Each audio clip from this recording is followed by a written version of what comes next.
নমস্কাৰ স্বাগতম জনাইছোঁ নিধিৰ একাডেমি ইউটিউব চেনেললৈ মই ৰুবুল আমিন আমি আলোচনা কৰি আছোঁ এনচিইআৰটি মেথমেটিক্স ক্লাছ 7ৰ এক্সাৰচাইজ নম্বৰ 2.1ৰ বিষয়ে ইতিমধ্যে আমি কুৱেশ্যন নম্বৰ 1ৰ পৰা কুৱেশ্যন নম্বৰ 4 লৈকে আলোচনা কৰিছোঁ এইটো ভিডিঅ'ত আমি কুৱেশ্যন নম্বৰ 5ৰ পৰা আমি আগলৈকে আলোচনা কৰিম সো ভিডিঅ'টো শেষলৈকে নিশ্চয় চাই থাকিব লগতে আমাৰ চেনেলটো সাবস্ক্ৰাইব কৰি ল'ব তো ইয়াতে আমি চাবলৈ গ'লে কুৱেশ্যন নম্বৰ আমাৰ 5ত কি কোৱা হৈছে কুৱেশ্যন নম্বৰ 5ত কোৱা হৈছে যে Bijit has spent 3/4 parts on a purchasing copy and pen copy আৰু পেন কিনাৰ বাবে 3/4 পাৰ্ট খৰচ কৰিছে 2/7 পাৰ্ট ফৰ জিঅমেট্ৰি ইনষ্ট্ৰুমেণ্টেড বক্স জিঅমেট্ৰি বক্সৰ বাবে কিমান খৰচ কৰিছে 2/7 from the amount of money his mother gave him মানে তেওঁৰ মাকে যিমানখিনি টকা দিছিল তাৰে পৰা এইখিনি খৰচ কৰিছে and keep the rest in hand বাকী যিখিনি থাকিল এইখিনি কি কৰিছে পকেটত ৰাখি দিছে বা হাতত ৰাখি দিছে find the part of money left with Bijitৰ হাতত কিমান টকা বাকি থাকিল সেইখিনি উলিয়াব লাগে and arrange the 3 parts is decreasing order আৰু এই তিনিটা পাৰ্টক ডিক্ৰিজিং মানে ডাঙৰ পৰা সৰুলৈকে সজাব লাগে সো ইয়াতে এটা বস্তু দিয়া আছে আমাক 3/4 ইয়াতে 3/4 নহয় এইটো হ'ব আমাৰ 3/5 3/4 আমাৰ এনসাৰটো নিমিলিব সো এতিয়া চোৱা মই এইটো সলিউশনত লিখিম এনেকৈ যে late Bijit has total money is x and question কি দিয়া আছে আমি এনেকৈ লিখিম cost for আমি লিখিলো copy and pen মানে কলম কিনাৰ আৰু কপি বা বহি কিনাৰ ক্ষেত্ৰত খৰচ কৰিছে কিমান তাৰ 3/5 পাৰ্ট এতিয়া এইটোক আমি 3/5 x বুলি লিখিম ওকে নেক্সট আমি লিখিম কষ্ট for জিঅমেট্ৰি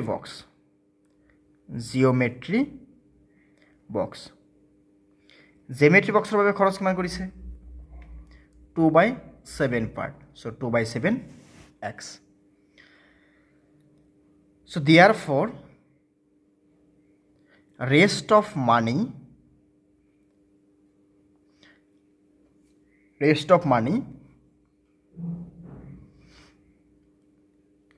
is equal to x minus এই দুটাক মাইনাস কৰি দিও যেখিনি খৰচ কৰিছে 3/5x minus 2/7x এই দুটা এইখিনি খৰচ কৰিছে সো এইবাৰ ইয়াতে লিখি দিয়া ইয়াতে x মানে কি x ৰ তলত এটা 1 আছে তেতিয়ালে 1 5 আৰু 7 এই তিনটা আমি কি কৰিব লাগিব এলসিএম বা লসাগু উলিয়াব লাগিব তো 1 লগত 5 ইনটু কৰিলে কিমান 5 ইনটু 7 কৰিলে কিমান 35 তাৰ আমি সবকেটাক 35 বনাব লাগিব তেতিয়ালে এতে x ৰ লগত এটা 35 পূৰণ কৰা সো তলত এটা 35 আহিব মাইনাস ইয়াতে 30x ডিভাইড বাই 5 আছে সো হাতৰ লগত আমি কিমান পূৰণ কৰিব লাগিব 5 ৰ লগত 7 পূৰণ কৰিব লাগিব তো ওপৰত এটা 7 পূৰণ কৰি দিয়া তো ইয়াতে লিখি দিয়া ইনটু 7 মাইনাস ইয়াতে 2x ডিভাইড বাই কিমান আছে 7 আছে সো এটো হাতৰ লগত এটা 5 পূৰণ কৰি দিয়া সো ইয়াতে এটা 5 পূৰণ কৰি দিয়া তেতিয়ালে গুটেইখিনিত চোৱা এতিয়া 35 হৈ যাব সো ইয়াতে আমি এটা 35 লিখি দিলো আৰু ইয়াতে 35x হ'ব দুটাক পূৰণ কৰিলে আমি কি পাম 35x মাইনাস 3 হাত গুণ কিমান 21 ইয়াতে x মাইনাস 2 5 গুণ কিমান 10 ইয়াতে কিমান আহিব x তো আহিল এতিয়ালে এই গুটেই কেটা মিলি ইয়াতে এটা লিখি দিয়া 35 আৰু এইফালে চোৱা 35 ৰ পৰা যদি আমি 21 মাইনাস কৰি দিও কিমান আহিব প্ৰথমে 21 আৰু 10 কিমান আহিব 31 সো 31 35 ৰ পৰা 31 মাইনাস কৰিলে আমি কি পাম ইয়াতে 4x তেতিয়ালে বাকি কিমান থাকিল 4x ডিভাইড বাই 35 মানে 4/35 অংশ হাতত বাকি থাকিল সো এতিয়া আমি কি কৰিব লাগিব এৰেঞ্জ কৰিব লাগিব এগেইন তো এৰেঞ্জ কৰিব গলে আমি সদায় কি কৰিম সব কেটাৰ হৰ একে বনাব লাগিব তো প্ৰথমটো কিমান আছিল 3/5 সো 3/5 ত আমি 5 ৰ লগত এটা 7 ইনটু কৰি দিয়াছোন কিমান আহে 7 এটা ইনটু কৰি দিয়া তেতিয়ালে এতে কিমান আহিব 35 এতে কিমান আহিব 21 নেক্সট ওয়ান নাম্বার 2 কিমান আছিল আমাৰ নাম্বার 2 দি আছিল আমাক ইয়াতে 2/7 সো 2/7 সো 2/7 7 লগত এটা 5 ইনটু কৰি দিয়া ইয়াতে 2 লগত এটা 5 ইনটু কৰি দিয়া তেতিয়ালে ইয়াতে কিমান পাবা 35 ইয়াতে কিমান আহিব 10 আৰু লাষ্টৰ যেটো আমি পাইছো এটো কিমান পাইছো আমি 4/35 সো ইয়াতে লিখি দিছো আকৌ 4/35 তো এতিয়া চাবলৈ গলে সবতকে বেছি কোনটোত আছে সবতকে বেছি আছে 21/35 তাৰ পিছত কিমান আছে 10/35 তাৰ পিছত কিমান আছে 4/35 তো এতিয়া সবতকে সৰুৰ আগত লিখিব লাগিব সবতকৈ ডাঙৰটো আগত লিখিব লাগিব যিহেতু এতিয়া কি কৈছে ডিচেণ্ডিং অৰ্ডাৰ তাৰমানে সবতকৈ ডাঙৰটোক আগত লিখিম তাৰ পিছত লাহে লাহে আমি সৰু হৈ যাম ইয়াতে চব প্ৰথমে কিমান আছে প্ৰথমে কিমান আছে আমাৰ ইয়াতে 3/5 আছে 3/5 লিখা তাৰপিছত তাতকৈ সৰু কোনটো আছে 10/5 ক'ৰ পৰা আহিছিল 2/7 পৰা আহিছিল তাৰপিছত সৰুটো কিমান আছে 4/35 সো ইয়াতে লিখি দিয়া therefore in descending order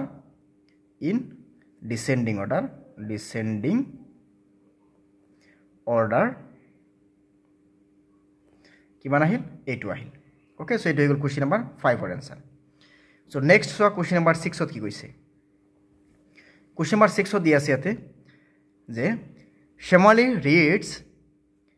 5/3/4 কি আছে 5/3/4 hours every day ইমানখিনি সময় পঢ়ে out of it she spent 2/5 parts in studying mathematics এইখিনিৰ ভিতৰত 2/5 পাৰ্ট ম্যাথমেটিক্স পঢ়াৰ ক্ষেত্ৰত ব্যৱহাৰ কৰে বা ম্যাথমেটিক্স পঢ়ে ইংলিছত পঢ়ে কিমান 1/6 part science English 1/6 part in science and rest in study other subject find out her difference studying time and arrange the ascending order এতিয়া ascending মানে কি সৰুৰ পৰা ডাঙৰলৈ এবাৰ চোৱা প্ৰথমে কি কৈছে কিমান সময় ৰিড কৰে 3/4 hours in every day out of it she spent 2/5 parts studying mathematics and english maths আৰু english পঢ়াৰ ক্ষেত্ৰত কিমান ব্যৱহাৰ কৰে 2/5 অংক 1/6 অংক কি কৰে সায়েন্স পঢ়ে আৰু বাকিখিনি সময়ত কি কৰে যে বাকি সাবজেক্ট পঢ়ে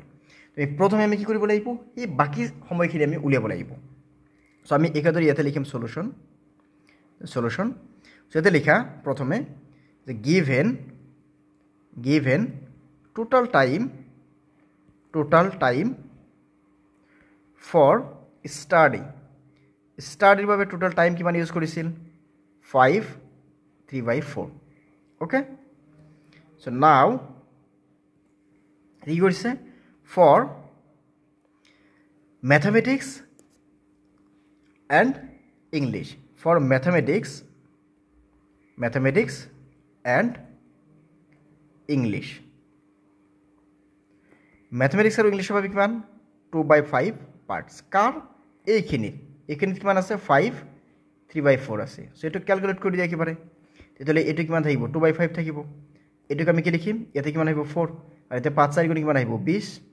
যোগ ইয়াতে কিমান আছে 3 তেতিয়ালে আমি এইখিনি পৰা কি লিখিম ইয়াতে 5 4 গুণ 20 আৰু ইয়াতে কিমান আহিব 20 আৰু 3 যোগ কৰিলে কিমান আহিব 23 23 ৰ লগত 2 গুণ কৰিলে 23 ৰ 2 গুণ কিমান আহিব 46 আহিল So next আমাৰ কি আছে rest of the time studying other subject তাৰ আগতে কি কৈছিল 1/6 part for science এটা লিখি দিই এবাৰ for science HCIENC কিমান কৈছে 1/6 part car 1/6 part 5/3/4 or 6 part তেতিয়ালে 5/3/4 মানে কি ইয়াতে 6 ইনটু ইয়াতে আমি কিমান পালো 23/4 পালো ইয়াতে লিখি দিয়া 23/4 তেতিয়ালে 6 4 গুণ কিমান আহিব এতে 24 আৰু এতে কিমান আহিব 23 আহিল এতিয়া নেক্সট আমাৰ কি কৈছে বাকিখিনি টাইম কিমান আছে হেখিনি আমি আগতে উলিয়াব লাগিব সো আমি ইয়াতে লিখি দিও so therefore rest of the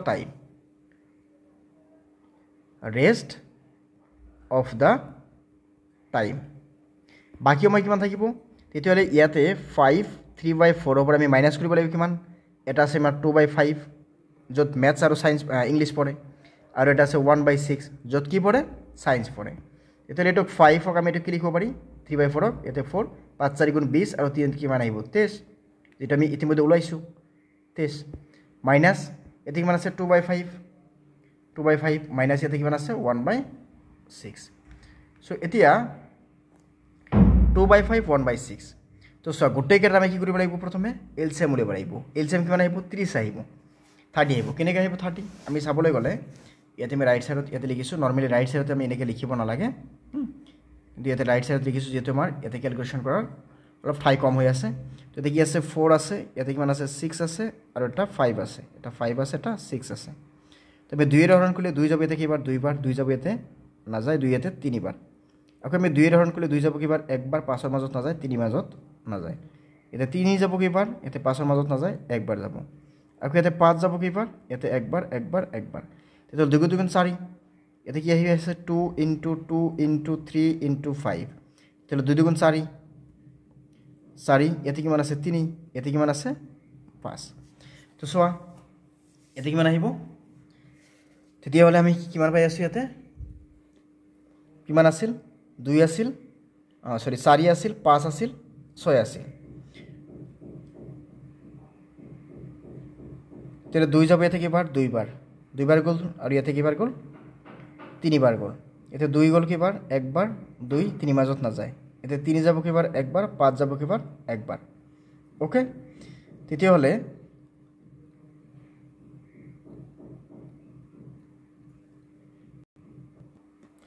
তেতিয়াহ'লে আমি ইয়াৰ পৰা কিমান পাম 4 5 গুণ 20 20 ৰ লগত 3 পূৰণ কৰিলে আমি কিমান পাম 60 তেতিয়াহ'লে গোটেইকেইটাক আমি 60 বনাব লাগিব তো 60 বনাবৰ কাৰণে আমি কেনেকৈ পূৰণ কৰিম বা কিহেৰে পূৰণ কৰিম সেইটো বস্তু আমি এতিয়া চাব লাগিব তো চোৱা ইয়াতে কি আছে প্ৰথমে আমি চাবলৈ গ'লে ইয়াতে কিমান দিয়া আছে ইয়াতে 4 আছে সো আমি ইয়াতে লিখিম 4 ৰ লগত আমি কিমান পূৰণ কৰিম ইয়াতে তেতিয়াহ'লে 23 ডিভাইডেড বাই 4 ইয়াতে এটা কাম কৰা ইয়াতে ইনটু কৰি দিয়া 15 এৰে সো ইয়াতে ইনটু কৰি দিয়া 15 এৰে মাইনাস সেকেন্ডত কিমান আহিব এতে 2/5 সো 5 ক আমি 60 বনাব গলে আমি ইয়াতে 12 ৰ পূৰণ কৰিব লাগিব সো পৰতে 12 ৰে পূৰণ কৰা মাইনাস 1/6 6 ক আমি 60 বনাব গলে 10 এৰে পূৰণ কৰিম সো ইয়াতে আমি 10 এৰে পূৰণ কৰিম সো এইবাৰ ইয়াৰ পৰা আমি চাবলৈ গলে ইয়াতে কিমান আহিব 5 4 15 গুণ কিমান আহিব ইয়াতে আহিব 60 একেদৰে বাকি যে দুটো আছে এই দুটাতে কিমান আহিব আমাৰ 60 60 কে আহিব তো এই দুটাতে মানে তিনিটাতে 60 60 কে আহিব এতিয়া 15 লগত আমি কি কৰিম 23 ক পূৰণ কৰিম 2 ৰ লগত কিমান পূৰণ কৰিম আমি 12 পূৰণ কৰিম আৰু 1 ৰ লগত আমি কিমান পূৰণ কৰিম 10 ক পূৰণ কৰিম তো আমি যদি 15 ৰ লগত যদি আমি 23 ক পূৰণ কৰো বা 23 কে আমি পূৰণ কৰো তেতিয়াহ'লে ইয়াতে আমি কিমান পাম 345 মাইনাস 12 দুগুণ কিমান আহিব 24 মাইনাস কিমান আহিব 1 10 গুণ 10 এতিয়া আমি এখানে মাইনাস কৰিলে আমি কিমান পাম 345 মাইনাস এই দুটাৰ পৰা কিমান আহিব 34 ডিভাইডেড বাই 60 তেতিয়াহ'লে আমি ইয়াৰ পৰা কিমান পাই আছো ইয়াতে 60 এই দুটাৰ পৰা আমি যদি 345 ৰ পৰা যদি আমি মাইনাস কৰো 34 তেতিয়াহ'লে আমাৰ কিমান আহিব 311 আহিল 311 তেতিয়াহ'লে 311 ক আমি চাবলৈ গ'লে এতিয়া যদি আমি ক্যালকুলেট কৰো তো চোৱা এইটো কিমান পাইছো 24/60 এইটো কিমান পাইছো 10/60 এইটো কিমান পাইছো 345 ডিভাইড বাই 60 মানে 311 ডিভাইড বাই 60 সো তেতিয়াহ'লে আমি এইবাৰ যদি সৰু পৰা ডাঙৰলৈ হৈ যাব প্ৰথমে আমাৰ কিমান আহিব 1/6 আহিব সবতকে সৰু তাতকে ডাঙৰটো কিমান আহিব 2/5 আমাক যেটো দি আছিল এটো আহিব তাতকে ডাঙৰ 2/5 তাতকে ডাঙৰ কিমান আহিব 311 ডিভাইড বাই 60 সো হৈ গ'ল এটো আমাৰ এসেন্ডিং ফৰ্ম এটা অ্যানসাৰটো অলপ ডিফাৰেন্ট আছে অ্যানসাৰত ধৰ তোমাৰ বেলেগ কি দিয়া আছে এটো মানে ক্যালকুলেশন আমাৰ শুদ্ধ হয় এটো বস্তু তোমাকে ভালকে চাই ললে হল হা নাইবা ক্যালকুলেশন কিন্তু তোমালোকে আকৌ নিজে এবাৰ কৰি চাবা কোড ক্যালকুলেশন শুদ্ধকে আহে আৰু হেতু লিখি দিলে হল যদি কিবা সমস্যা হয় কমেন্ট কৰি জনাবা আৰু এইখিনি বস্তু যদি তোমালোকৰ নোটস লাগে বা এটো পিডিএফ লাগে তেতিয়ালে তোমালোকে এটো WhatsApp নম্বৰত কন্টাক্ট কৰিবা তেতিয়ালে এটো পিডিএফ তোমালোকে পাই যাবা ওকে সো এতিয়া সোৱা in a school competition of a model reading Utpal completed 5/6 part of the allotted portion in 3 minutes 3 minutes কি কৰিছে 5/6 portion কি কৰিছে allot কৰিছে Ronjum complete 10/11 parts of the allotted pace in the same time How read more দুজনৰ ভিতৰত কোনে বেছি পঢ়িছে আমাক উলিয়াব লাগে তো আমি একো নাই আমি কি কৰিম এতে ফাৰ্স্টত সাম সময় সেম আছে না নাই এতে কি হৈছে এটা কৈছে allotted portion in 3 minutes Ranjan complete 10/11 parts allotted pace at the same time মানে একই সময়ত কৈছে তার মানে 3 মিনিট কে দি আছে সো এটা আমি এটা কাম কৰিব লাগিব যে এই দুটা ভগ্নাংশৰ আমি হৰ সেম কৰিম আমি এতে লিখিম given Utpal took time কিমান টাইম লৈছে 5/6 part and Runjum কিমান পার্ট লৈছে took time 10/11 part okay so therefore 5/6 আৰু এটা কিমান আছে 10/11 এই দুটাক তুলনা কৰিব গলে আমি সদায় হৰ একে কৰিব লাগিব সো সদায় হৰ একে কৰিব লাগিব হৰ একে কৰা আমাৰ এটাই নিয়ম আছিল কি কৰিম আমি সমান সমান আমি নাম্বাৰে পূৰণ কৰিব লাগিব হৰ আৰু লবৰ লগত ইয়াতে চোৱা 6 ৰ লগত যদি 11 পূৰণ কৰি দিয়া ইয়াতে এটা 11 পূৰণ কৰিবা ইয়াতে 11 ৰ লগত 6 পূৰণ কৰি দিয়া 6 পূৰণ কৰি দিয়া বাকি একো কৰিব নালাগে ইয়াতে কিমান আহিব 66 ইয়াতে কিমান আহিব 55 ইয়াতে কিমান আহিব 60 ইয়াতে কিমান আহিব 66 এতিয়া চোৱা দুটাৰ ভিতৰত কোনটো ডাঙৰ দুটাৰ ভিতৰত অবভিয়াছলি 60/66 ডাঙৰ তাৰ মানে 60টা বস্তু 66 জন মানুহৰ মাজত ভগাব লগা হৈ আছে 55টা বস্তু 66 জন মানুহৰ মাজত ভগাব লাগি আছে মানে কথা এনেকুৱা যে 10টা বস্তু যদি আমি দুজন মানুহৰ মাজত ভগাও আৰু 5টা বস্তু বা হয়তো 4টা বস্তু বা 6টা বস্তু যদি আমি দুজন মানুহৰ মাজত ভগাও ইয়াতে কেইটাকে পাব এজন মানুহে 5টাকে ইয়াতে কেইটাকে পাব এজন মানুহে 3টাকে তাৰ মানে হৰ যদি একে হয় লব যোনটো ডাঙৰ হি ডাঙৰ লব যাৰ সৰু হি সৰু তেতিয়ালে ইয়াতে ডাঙৰ কোনটো হ'ল 60/66 তেতিয়ালে লাষ্ট আমাৰ কোৱেশ্চনটো কি হৈছিল হৌ ৰিড মোৰ তেতিয়ালে আমি ইয়াতে লিখি দিম যে কাৰ আছিল ৰুনজুম ওকে তো আমি ইয়াতে লিখি দিম যে ৰুনজুম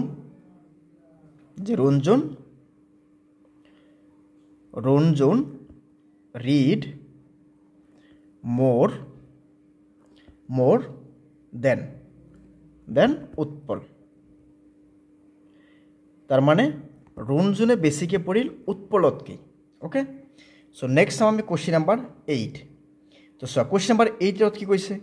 যে Rita read 3/5 part of a short story book 75 pages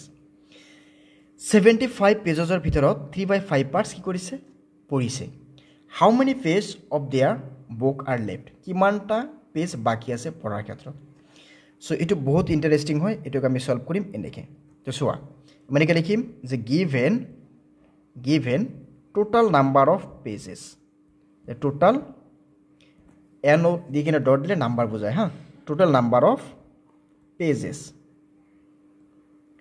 কিমান আছে total number of pages 75 okay Rita read 3/5 parts so therefore number of pages read by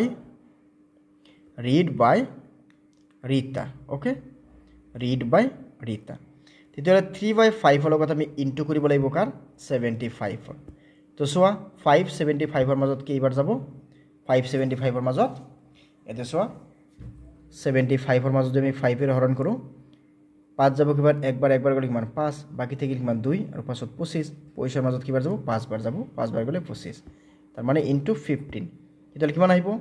45 so therefore আমাৰ কি উলিয়াব লাগে কিমানটা পেজ বাকি আছে 75 ৰ পৰা 45 তো 75 ৰ পৰা 45 মাইনাস কৰি দিয়া কিমান থাকিব 30 তাৰ মানে 30টা পেজ পঢ়াৰ ক্ষেত্ৰত বাকি আছে কোনে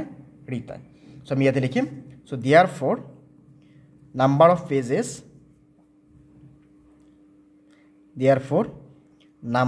of pages are left to read is equal to 75 or minus kora 45 so therefore kiman aibo 30 pages tar mane 30 ta page etiao ki kora ase je podhat baki ase so eta sil amar question number 8 or সমাধান তো next আমি question number 9 ত কি কৈছে question number 9 to সোৱা question number 9 to easy ase a man has 200 with him এজন মানুহৰ হাতত 200 rupees আছে he paid 1/5 মানে 1/5 of the amount as bus fare মানে বাস ভাড়া দিলে 1/5 part how much amount was left with him কিমান টকা তেওঁৰ হাতত বাকি আছে আমাক হেইটো উলিয়াব লাগে তো সলিউশন আমি এটা লিখিম যে given total amount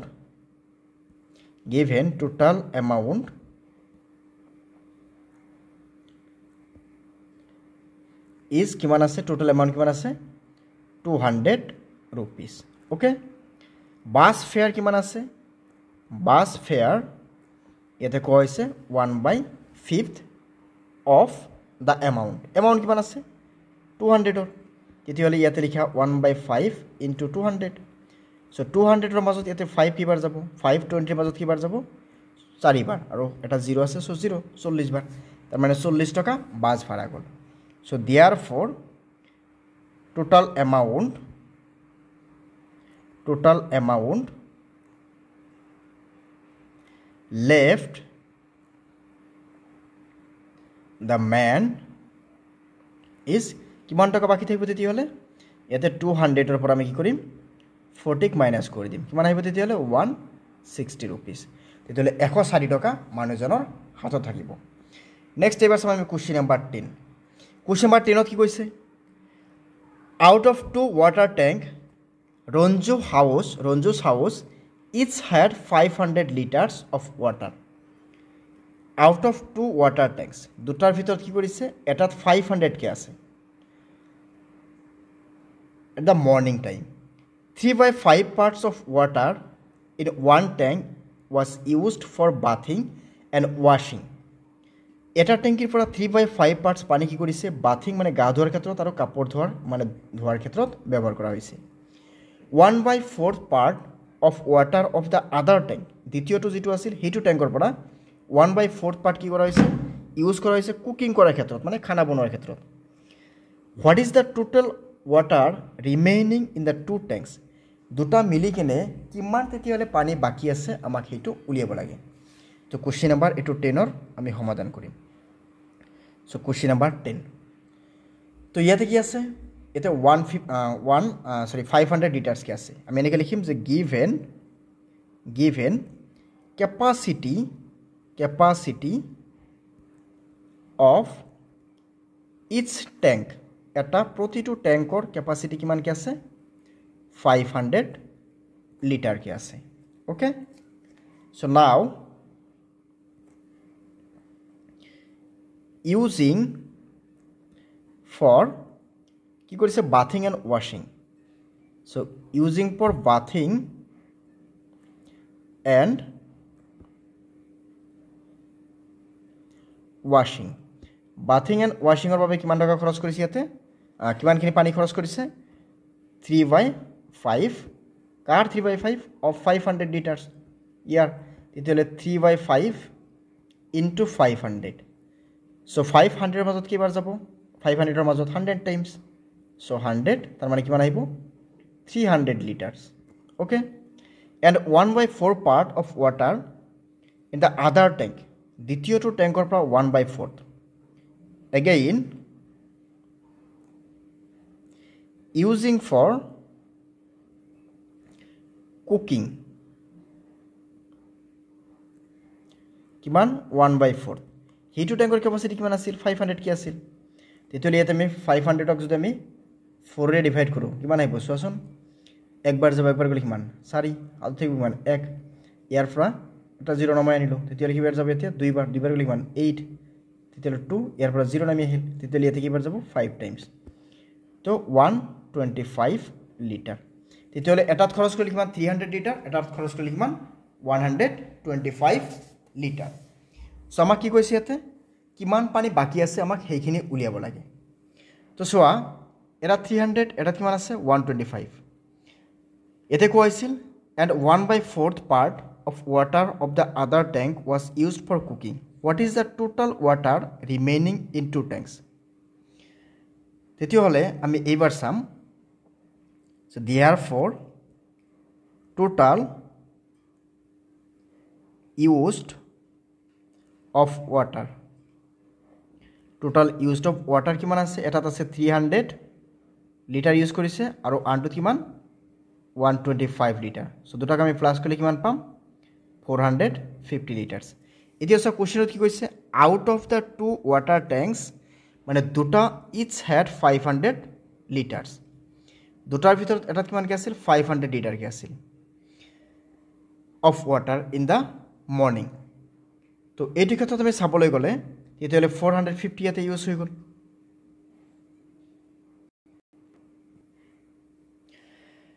সো তেতিয়ালে আমি ইয়াৰ পৰা কি পাম so therefore total remaining water is দুটা মিলি কিমান আছিল 500 500